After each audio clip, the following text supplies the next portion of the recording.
Lorsque pour vous, toute relation, vous voyez d'abord de l'argent, les hommes que vous allez côtoyer vont vous maltraiter.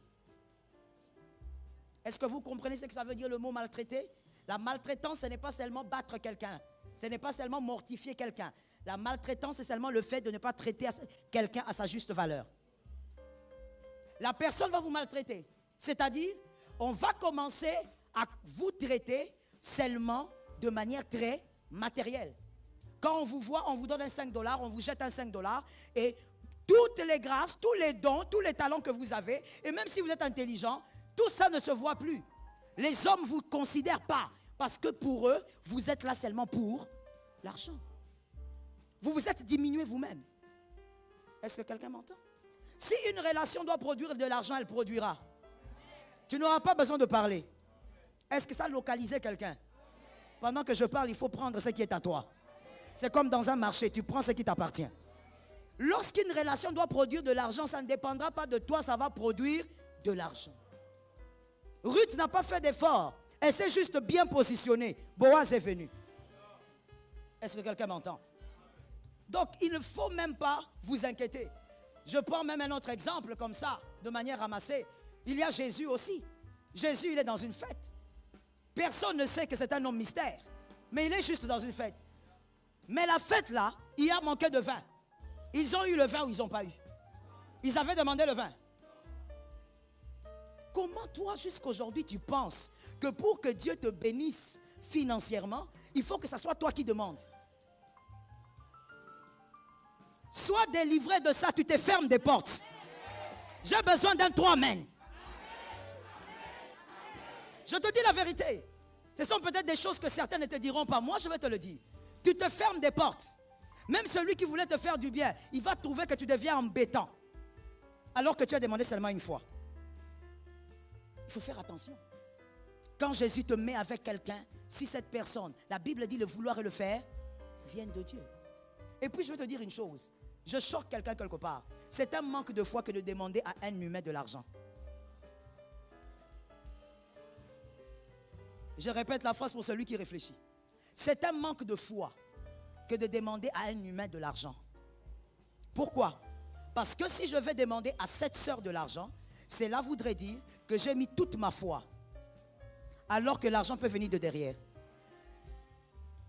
Peut-être que Dieu t'a réservé un dépôt. Toi, tu vas chercher une petite cuisine. Tu te focalises sur une personne alors que Dieu a réservé pour toi un dépôt. C'est un manque de foi. Voilà pourquoi quand tu n'en as pas, tu regardes à Dieu. C'est Dieu qui t'envoie les hommes s'il veut. Ça te localise au nom de Jésus. Est-ce que quelqu'un m'entend bien? Dernièrement, le voyage que j'ai fait tout dernier, je revenais, je ne sais plus d'où. Alors je rentre dans ma voiture. Je laisse le temps à mon fils de récupérer mes bagages. J'étais tellement fatigué. Plus de 4 avions, plus de 20 heures de vol. Alors je vais dans la voiture direct, sans regarder à gauche, à droite. Alors pendant que j'essaye d'entrer dans la voiture, je vois la dame, il y a une dame de la DGM qui m'avait accompagné jusqu'à ma voiture. Alors je la vois s'arrêter, en train de causer avec un monsieur. Et puis bon, moi j'étais exténué. Donc je m'occupais de me débarbouiller et monter dans ma voiture. Et à un moment donné, la dame vient et me dit, pasteur, il y a ce monsieur qui veut vous parler. Je dis, parlez? Non, je suis fatigué. Alors lui-même, il prend de l'avance. Parce que le royaume des cieux appartient aux violents. Alors lui-même, il dit, non, je ne veux même pas causer, je veux juste saluer le pasteur. Alors je dis, oui, venez. Alors il dit, c'est vous le pasteur? Je dis, ça dépend. Ça veut dire quoi, c'est moi le pasteur? Ça dépend. Il a dit, non, j'ai entendu la voix, c'est vous. Alors, écoutez, ma femme vient de prendre un avion pour Bruxelles. Alors elle était allée accoucher, je donne mon action de grâce. Je dis, ok, vous voulez une fille ou un garçon? Mais je ne sais pas, c'est une surprise. J'ai dit, bon, recevez votre fille. J'ai béni, j'ai pris l'action de grâce, je suis monté dans la voiture, je fais même ma portière.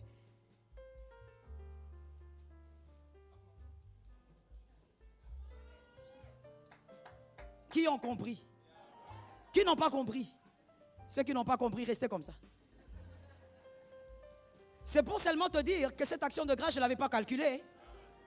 Il y a quelques minutes, je n'avais pas cet argent dans ma tête. Non, moi, écoute, j'atterris à 23 h. Est-ce que je pense argent à ce moment-là? Non, je vais chez moi. Mais même à 23 h, devant ma voiture. Ça vient là où je suis. Le problème, c'est que toi, tu regardes les hommes. Arrête de regarder les hommes. Regarde à Dieu, c'est lui le Dieu qui bénit. Donne-moi un amen, j'en ai besoin. Sois délivré ce matin. Délivre-toi toi-même. Que la parole te délivre.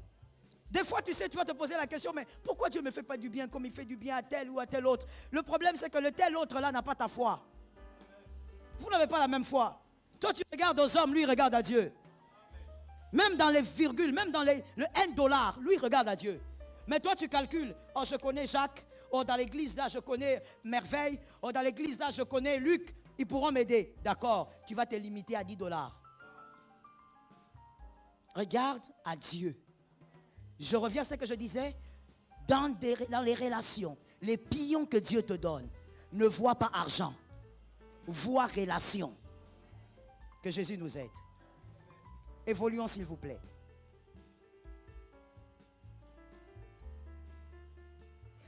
Pour réussir la saison, Dieu placera 2 types de personnes. On commence d'abord par les 2. Aujourd'hui, on va parler des 2. Dieu placera d'abord les maris. Marie, mère de Jésus. Dieu placera d'abord les maris. C'est-à-dire des personnes qui ont la révélation sur votre destinée. Matthieu 1, 23. Matthieu 1, 23. Les maris sont les personnes qui ont la révélation de votre destinée. Voici, la Vierge sera enceinte, elle enfantera un fils et on lui donnera le nom d'Emmanuel. Amen. Cette femme est une femme qui a porté le Christ, qui a porté Jésus. Elle avait la révélation sur qui était le bébé qu'elle portait. J'ai toujours dit ça. Restons dans l'équilibre, s'il vous plaît, lorsqu'on est enfant de Dieu. Certains ont dit, Marie est l'intercesseuse. Et donc, il faut intercéder, il faut prier Marie pour que les prières arrivent auprès de Dieu.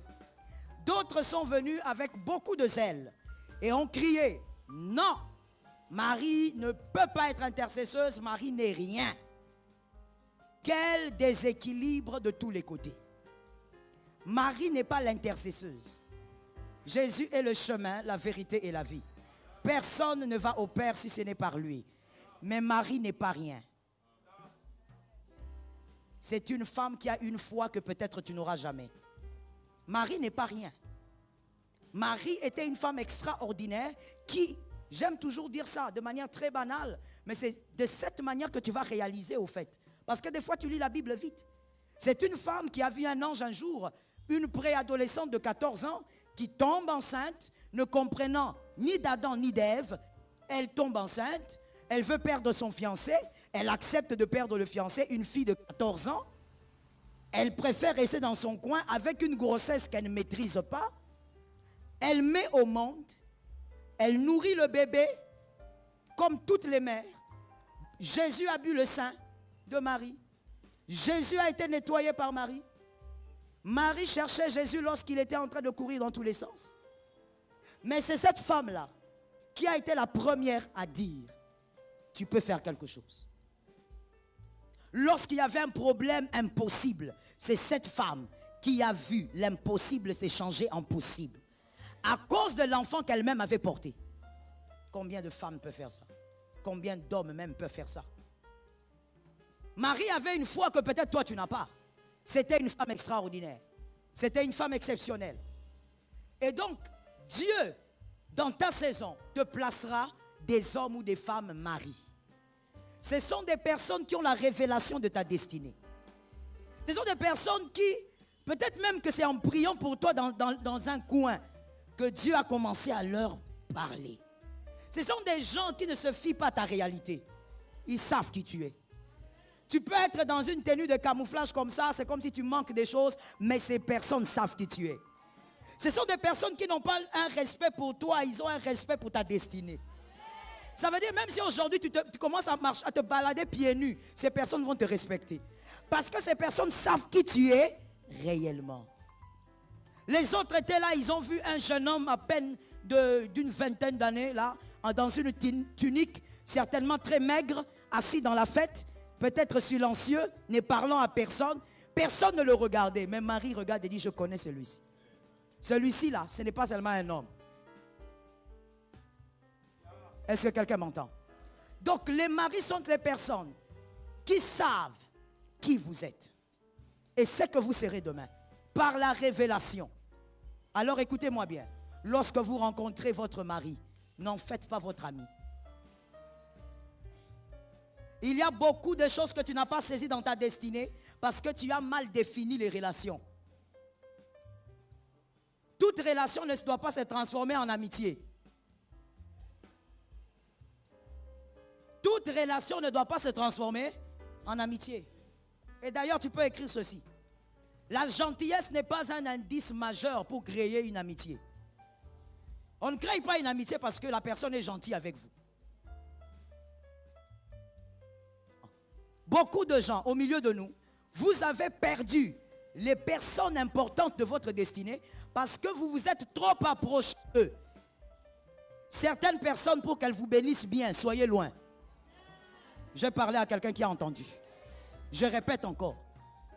Et ça, mon frère, ce n'est pas Dieu qui va venir te dire ça à l'oreille. Écoute, hein, tu vois cette relation-là? Non, la sagesse, c'est un don. Et on demande ça aussi dans la prière. Il faut être sage. Il ne faut pas seulement être intelligent. L'intelligence donne des postes. La sagesse maintient. Il faut être sage dans la vie. Ce n'est pas parce qu'on connaît quelqu'un qu'il faut se rapprocher de lui. Ce n'est pas parce que je connais un autre que je dois me rapprocher de lui.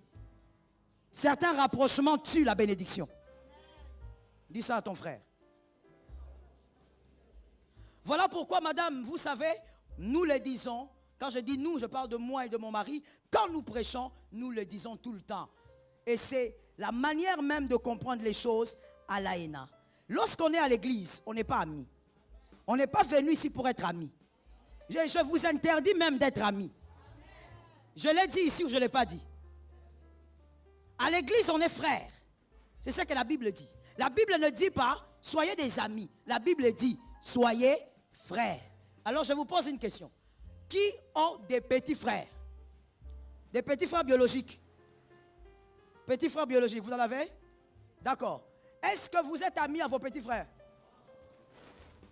Vous les aimez pas?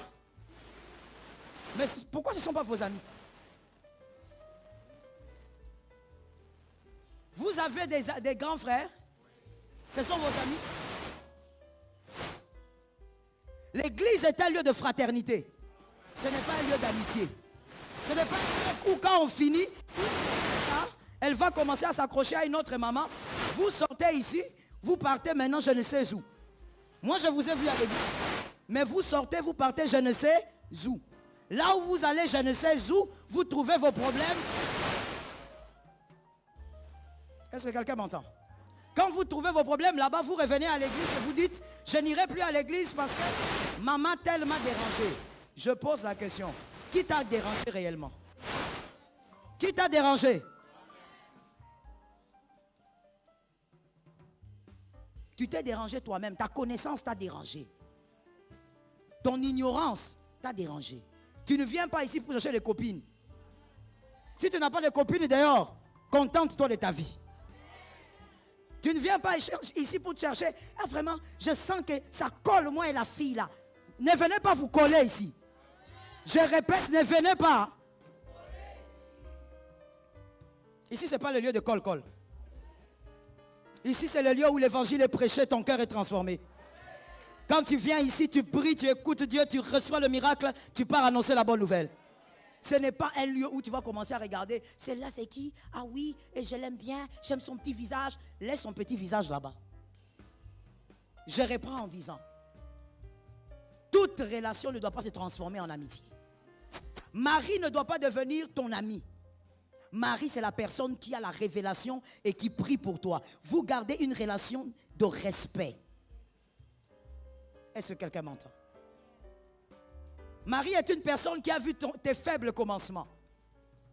Et malgré qu'elle connaît tes faibles commencements, Marie te respecte. Parce qu'elle connaît ta destinée. elle a la révélation de ton lendemain. J'ai envie de dire à quelqu'un, les faibles commencements ne veulent rien dire. L'Éternel est capable de t'amener là où il a promis. Les deux personnes qui ont dit Amen, recevez la grâce. Tu ne peux pas souffrir pour dire Amen, mon frère. C'est l'adresse de la bénédiction. Marie est cette personne qui ne se laisse pas tromper par ta réalité. C'est comme ça que tu verras toujours ces personnes-là dans ta saison. Lorsque tout le monde te méprise, cette personne t'encourage. Des fois même, c'est une personne que tu vois rarement. Peut-être même qu'elle t'encourage seulement au téléphone. Mais toi, maintenant, comme tu n'as pas la bonne connaissance, tu vas te dire, ah, tout le monde m'a abandonné. Mais Enoch au moins m'encourage. Non, demain, je dois aller chez lui. Tu as cassé. Tu as abîmé. Garde la distance avec Marie. Que Marie continue de prier pour toi. Et bénis le Seigneur si tu as des hommes et des femmes comme Marie. Est-ce que quelqu'un m'entend bien? Oh, j'ai envie de dire avant de passer. Comme c'est Marie, c'est une personne qui t'aime et qui a la révélation de ta destinée. Ne blesse pas les personnes qui croient en toi. Est-ce que tu m'entends bien? Ne blesse pas les personnes qui croient en toi. Voilà pourquoi tu dois aussi avoir la capacité de dire pardon avec rapidité. Si tu sens que tu as blessé, ah, pardonne-moi. Maintenant, moi, je pose d'abord une question avant d'avancer. Pourquoi chez certaines personnes, le pardon, c'est comme les bétons? Chez certaines personnes, pourquoi le pardon est lourd comme ça? Ça veut dire que le pardon pèse comme les colonnes ici. On va t'appeler, on va te dire, mon frère, regarde ce que tu as fait, tu as mal fait. Non, écoutez, je vais vous expliquer parce que, écoutez, c'était pas facile. Mon frère, sois humble. Est-ce que vous savez que le pardon arrête, comment je veux dire ça? Le pardon écourte la causerie. Est-ce que vous savez ça? Demande pardon, c'est fini. On passe à autre chose. Mais surtout que les femmes me donnent la main. Écoute bien leur voix. Hein. Que les femmes donnent la main. Vous avez écouté leur voix? Surtout les femmes, vous avez un problème de pardon. Dire ceci. J'ai l'habitude de dire, on ne demande pas pardon en offrant un cadeau. On ne demande pas pardon, madame, mademoiselle. On ne demande pas pardon en offrant des services. Tu as vexé ton mari, mais comme tu as un cœur dur, noir, tu es orgueilleuse, alors tu viens comme ça, tu commences à servir. Tu lui amènes le jus, tu lui amènes le coca, tu lui amènes du thé, tu lui amènes même 5 choses à boire. Pourquoi? Tu as seulement du mal à dire pardon. Alors tu voudrais que par le service, ton mari te pardonne. Sois humble. Apprends à dire pardon. Mais tu vas entendre une femme dire, je te demande pardon, hein? Je suis désolé. Mais il faut savoir.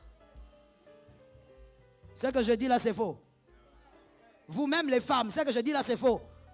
C'est vrai. Je te demande pardon.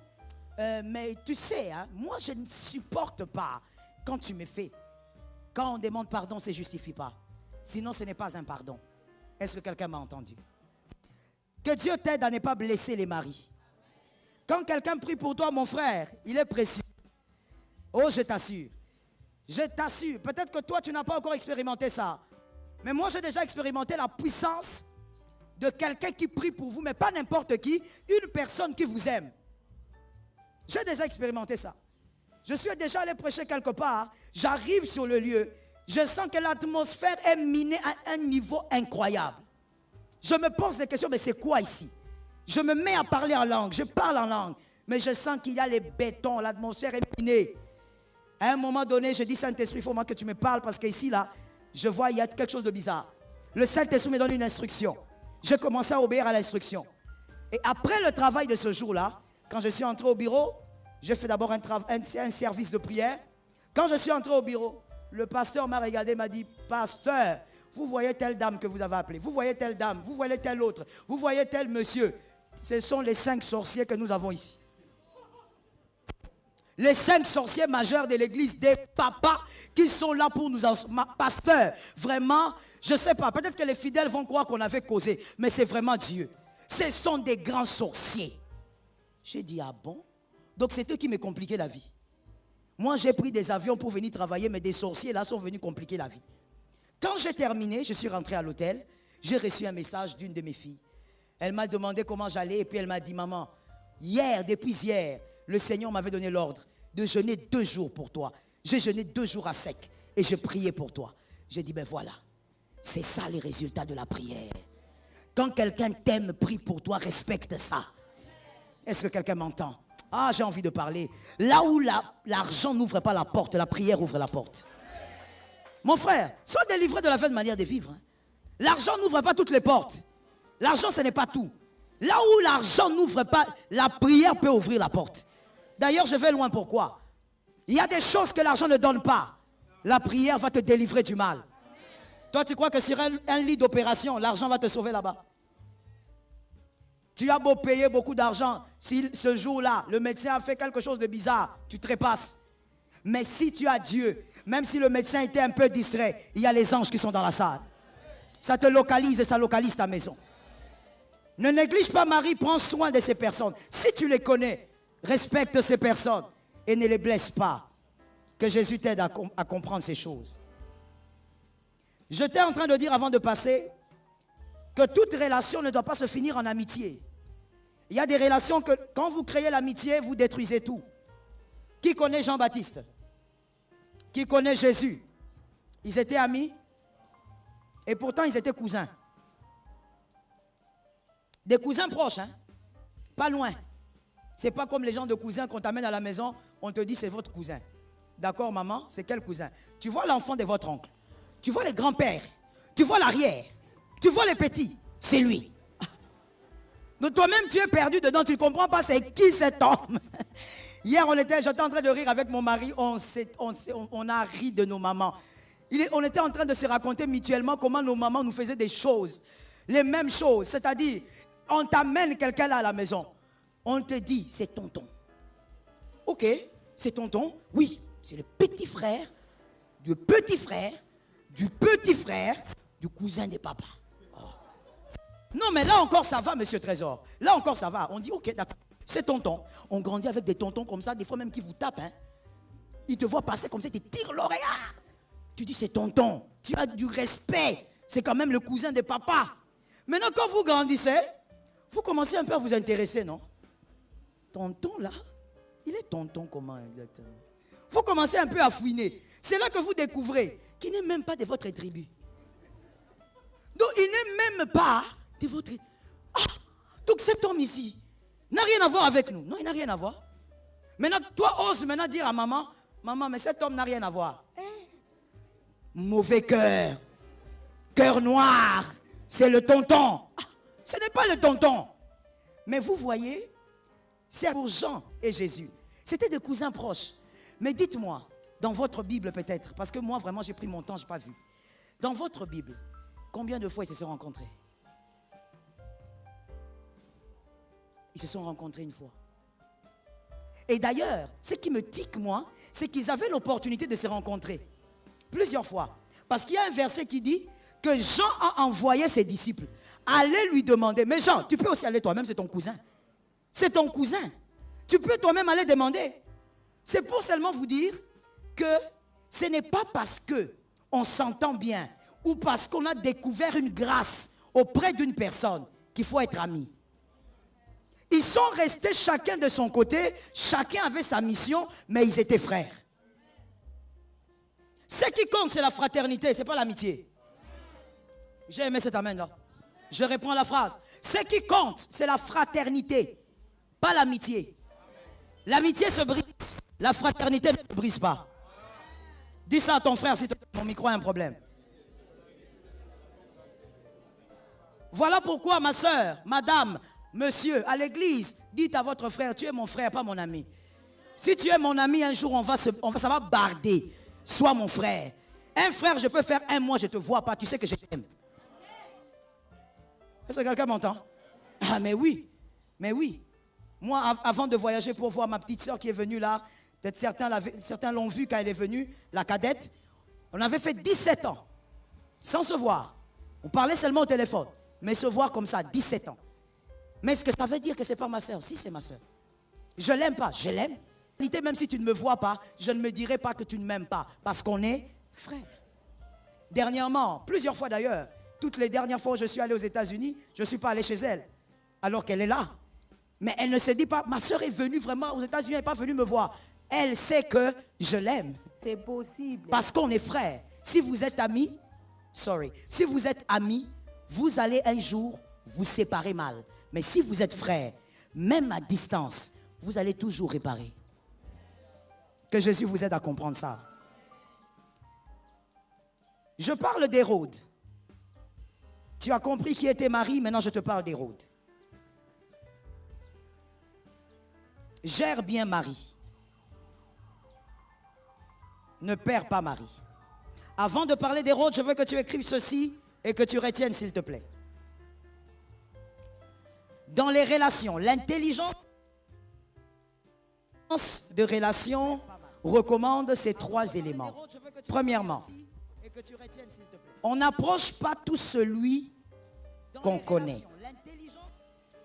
Dans les relations en général, on n'approche pas tout celui qu'on connaît. Tu peux connaître quelqu'un même pendant 10 ans, mais tu ne connais pas chez lui.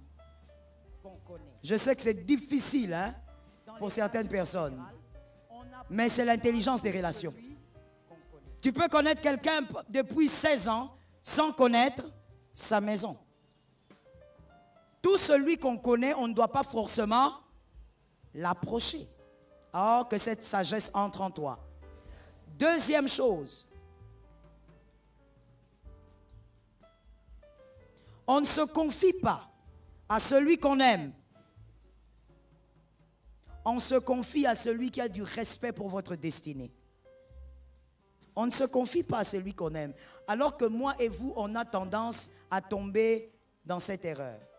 Tu te confies à quelqu'un parce que tu aimes la personne. Tu as de l'amour pour la personne. Alors qu'on ne se confie pas en quelqu'un parce que toi, tu l'aimes. On se confie en celui qui a du respect pour votre destinée. Celui qui a du respect pour ta destinée, ce qui sortira de ta bouche, il va respecter. Est-ce que quelqu'un m'entend? Comme il a du respect pour ce qui sort de ta bouche, quand tu lui diras des choses sur ta vie, il ne va pas parler. Il ne va pas aller raconter. Est-ce que vous savez que, je vais ouvrir une parenthèse, est-ce que là-bas en bas on m'écoute? On m'écoute? Le micro il est bon? Est-ce que vous savez qu'il y a des personnes, je vous assure, j'ai compris que ces personnes-là sont nées comme ça et malheureusement, elles vont vivre comme ça. Est-ce que vous savez qu'il y a des personnes qui ne savent pas tenir leur langue? Ça veut dire que même si tu lui dis ne dis pas, tu as compris. Même si tu lui regardes devant les yeux, là, ne dis pas. D'accord, je ne veux pas dire. Dès que tu donnes le dos, la bouche s'ouvre seule. Pour eux, c'est comme un lien. Chez eux, tout le monde parle. Ça veut dire qu'il y a des gens comme ça, ne va même pas essayer. Voilà pourquoi je dis à une âme, les apparences sont trompeuses. Surtout les jolies femmes là que vous voyez, faites attention. Les apparences sont trompeuses. Tu vas regarder, tu dis, oh non, comme je vois cette sœur-là, oh là là, même quand on est à l'église, elle prie, alléluia. Quand on envoie le feu, elle envoie faya, faya. Je vais aller lui dire les problèmes que j'ai dans mon couple. Ma sœur, même les colonnes seront au courant. Il y a des gens qui sont, je vous assure, voilà pourquoi je n'ai jamais été d'accord avec cette vague où tous les jeunes sont des serviteurs de Dieu. Je ne suis pas d'accord avec. Tous sont pasteurs, tous sont prophètes, tous. Donc dès qu'on est seulement jeune, on doit avoir le ministère. Voilà pourquoi ils n'arrivent pas à garder leur langue. Tu vas comme ça, tu te confies, tu écoutes ton histoire, tout le monde raconte à l'église. Je dis à une personne, ta vie, ta destinée, garde ça pour toi. Lorsque tu pries, tu sens que tu as besoin d'aide, tu as un pasteur, cherche ton pasteur. Et je dis à une âme, aujourd'hui la technologie nous a aidés. Et donc arrête de me dire, pasteur, on ne vous voit pas. Tu n'as pas besoin de me voir. Tu as besoin d'écouter ma voix. Envoie-moi un voice, je t'enverrai un voice. Mais attendez, disons-le, tu as besoin de me voir ou tu as besoin de ma voix? De ma voix. Je te donne le conseil, je te donne les prières, va prier. Ne me dis pas non maman, c'est impossible de vous voir. Aujourd'hui là, même WhatsApp, appel vidéo, tu vas me voir. Tu dois avoir eu un certain secret par rapport à ta vie, par rapport à ta destinée. Ne va pas accuser les hommes. Sois sage. Jésus lui-même, il s'est confié auprès de celui qui avait du respect pour sa destinée. Jésus regarde, il voit Jean, Jean l'aime. Mais il voit Pierre, Pierre a du respect pour la destinée de Jésus. Alors Jésus lui dit, écoute, je vais te dire quelque chose. Tu ne dois pas être mes brebis. Jésus se confie auprès de lui parce qu'il a du respect pour la destinée de Jésus. Celui qui a du respect pour ta destinée ne racontera pas ce que tu dis partout. Est-ce que quelqu'un m'entend? Alors sois prudent. Que quelqu'un dise à son âme, je dois être prudent. La troisième chose, en parlant de la sagesse des relations, on ne devient pas ami de celui qui a du respect. On devient plutôt ami de celui qui a du respect pour ce qui sort de votre bouche. Alors que la confiance, bien-aimée, soit bien tamisée. Je l'ai déjà enseigné, je crois, dans un enseignement. J'ai dit, lorsqu'on a confiance, la confiance qu'on a pour notre entourage n'est pas pareille. Lorsqu'on a confiance, la confiance dépend de celui qui est en face de vous. Est-ce que quelqu'un m'entend? Ne te dis jamais, comme j'ai confiance en cette sœur, alors que j'ai rencontré maintenant une autre sœur, je dois donner la même confiance. Non, la confiance, elle se gagne. Il faut déjà que la personne gagne ta confiance pour que tu donnes. Est-ce que quelqu'un m'entend? Ne fais pas confiance à cause d'un beau visage. Ne fais pas confiance à cause des belles phrases. Fais confiance à celui qui a augmenté ou qui a alimenté son crédit confiance. Là, tu verras quelqu'un dire, pasteur, vous n'avez pas confiance en moi. J'aurais confiance en toi comment? Tu n'as jamais rien fait pour que j'aie confiance en toi. Toutes les petites choses que je te demandais de faire, tu les as fait de manière façon. Comment on aura confiance en toi? La confiance ne s'écrit pas sur le front. Il faut le mériter. Que Dieu te bénisse. Ce sont les trois choses à connaître et à comprendre et à retenir sur les relations. Maintenant, on va vers Hérode. Hérode, c'est qui? Matthieu 2, 3, 16. Matthieu 2, 3, 16. Je prends Matthieu 2, 3 d'abord. Le roi Hérode, ayant appris cela, fut troublé, et tout Jérusalem avec lui. Verset 16. Alors Hérode, voyant qu'il avait été joué par les mages, s'est mis dans une grande colère, et il envoya tuer tous les enfants, des 2 ans et au-dessous, qui étaient à Bethléem, et dans tout son territoire, selon la date dont il s'était soigneusement acquis auprès des mages. Amen. Hérode, c'est quelqu'un d'inévitable dans votre vie. Même si vous ne voulez pas Hérode, nous, en tant qu'enfants de Dieu, on ne peut pas avoir des Hérodes. Mais Hérode s'invite lui-même. Tu vas comprendre ce que je veux dire. Écoute-moi d'abord. Nous, en tant qu'enfants de Dieu, on ne peut pas avoir des Hérodes. La Bible nous interdit. Mais Hérode s'invite lui-même. Hérode, c'est qui? Hérode, c'est votre ennemi. Toi, en tant qu'enfant de Dieu, tu ne dois pas avoir des ennemis. N'est-ce pas? Mais les ennemis s'imposent eux-mêmes. Un ennemi. Même quand vous refusez de l'admettre, frère, ces gens-là existent. Et je parle de votre vie, je ne parle pas de la vie de votre voisin. Ne vous dites jamais, je ne suis personne, je n'ai pas d'ennemi. Tu te trompes. Le cœur de l'homme est tellement tortueux qu'il n'a pas besoin que tu sois millionnaire pour t'haïr. Le cœur de l'homme est tellement mauvais qu'il n'a pas besoin que tu aies des maisons pour t'haïr. Le fait seulement que tu es habillé comme tu es là, il y a quelqu'un qui ne t'aime pas. Un ennemi. Un ennemi, c'est celui qui est hostile à vous et qui cherche à vous nuire à tout prix. À tout prix, il veut vous voir chuter. Est-ce que vous savez qu'il y a des gens qui détestent votre mariage? Je n'ai pas entendu, hein? Même si vous écrivez, vous pouvez me répondre. Vous qui êtes mariés, est-ce que vous savez qu'il y a des gens qui détestent votre mariage? Le fait seulement de savoir que toi, tu as toujours l'alliance au doigt, il se pose des questions, comment faire pour tout détruire? Fais attention, mon frère. Fais attention. Dernièrement, à la retraite des femmes que j'ai eue, à l'église centrale, il y a une dame Il y a le pasteur Marianne qui est témoin, donc il peut témoigner ça. Il y a une dame qui souffrait tout le temps de la paralysie. À chaque fois qu'elle venait au culte, quand elle rentrait chez elle, c'était 2 semaines alitée. Elle ne peut pas bouger et tout ça. Donc quand elle a appris qu'il y avait retraite, elle a dit, je vais faire un effort.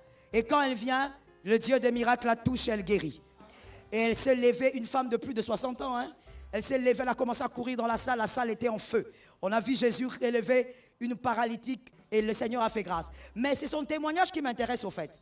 Je te parle de ça à cause de ce qu'elle nous a plus de 60 ans. Allez imaginer, qui a des enfants mariés, que la personne qui était en train de la mortifier, de détruire ses jambes, était le sorcier du quartier. Le sorcier du quartier en synergie avec sa maman. Imagine-toi une dame qui a 65 ans environ. Sa mère peut avoir quel âge? Maintenant, dit, voilà, 80 ans par là. Mais c'est elle qui veut voir sa fille de 60 quelques rester paralysée.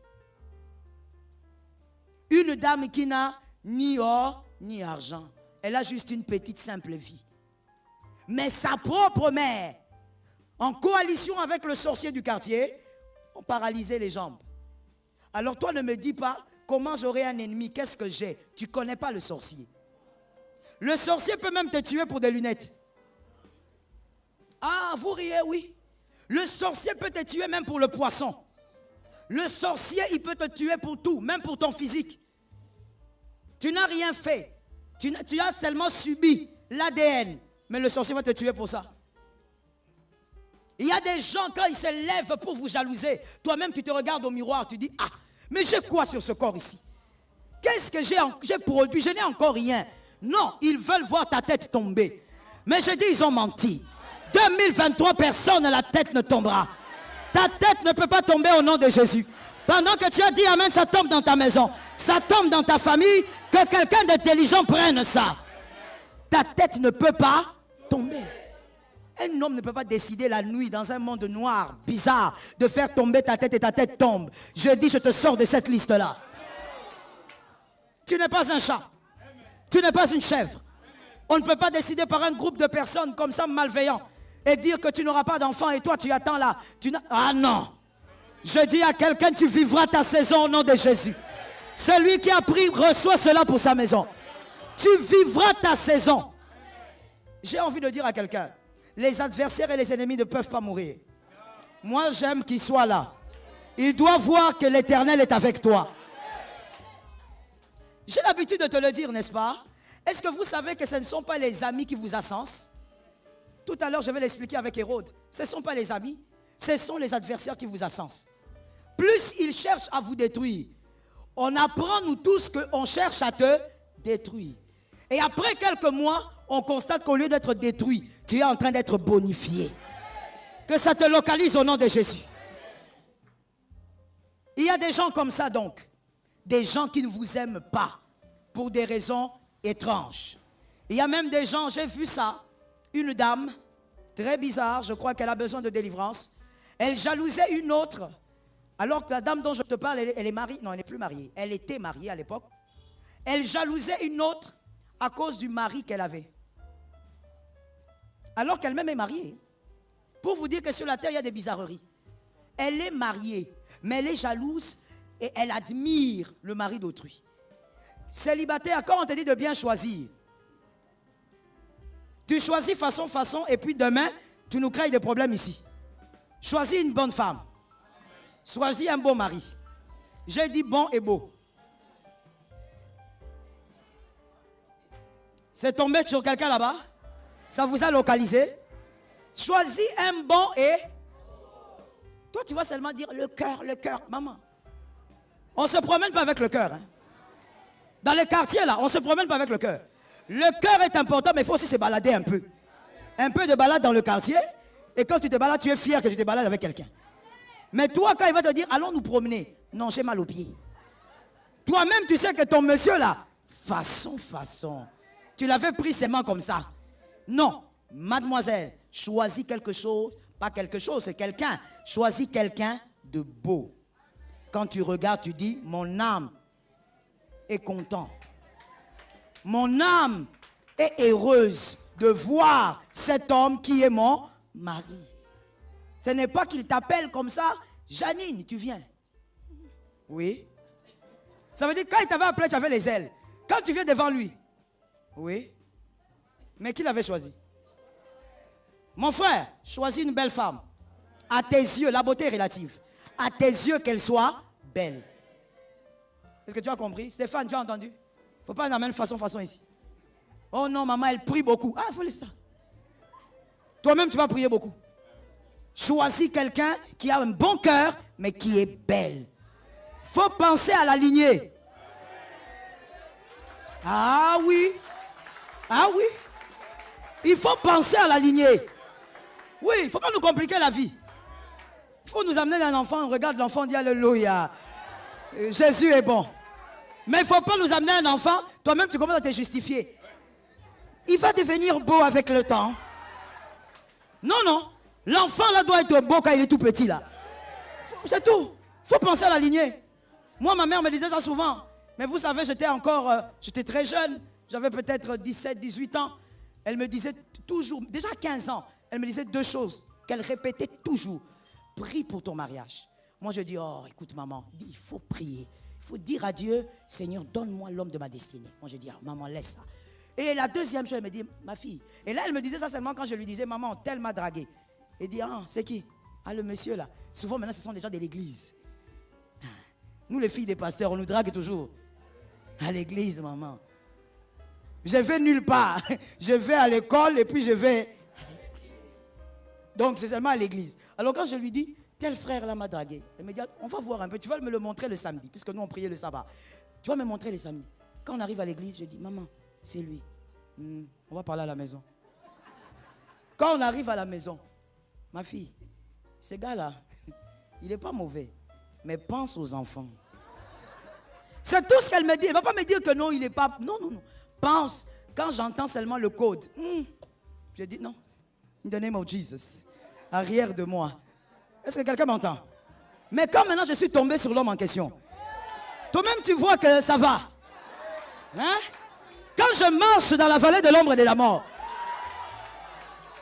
tu sens que ça va. Est-ce que quelqu'un m'entend bien? Madame, moi-même quand je me balade avec lui, pour les rares fois où j'ai le temps de me balader avec lui à pied, les femmes se retournent. Je dis, regardez encore. Regardez encore. Vous n'avez pas encore regardé. Vous allez